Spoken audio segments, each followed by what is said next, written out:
నమస్తే.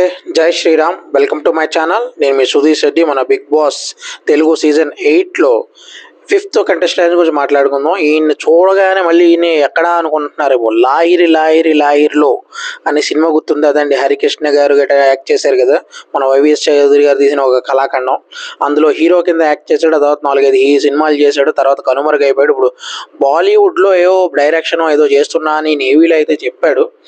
అండ్ ఈయన్ని చూస్తుంటే నాకు ఒకటి అనిపించింది ఏంటంటే, అందరిలోకి మెచ్యూర్డ్గా, ఎక్స్పీరియన్స్డ్గా, సెటిల్డ్గా, కొంచెం అందరికి టక్ ఆఫర్ ఇచ్చేలా అయితే కనిపించాడు.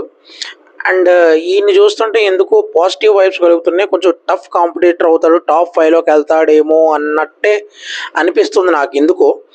కానీ మనకు అనిపించడం కన్నా ఇంకా వారం రోజులు ఈయనే నిరూపించేసుకుంటాడుగా టాప్ 5లో ఉండే అర్హత ఉందా లేదా అనేది చూద్దాం. ప్రస్తుతానికైతే ఈయన ఈ సిచ్యువేషన్ అంటే, ఈయనకి మాత్రం సోనియా అనే అమ్మాయిని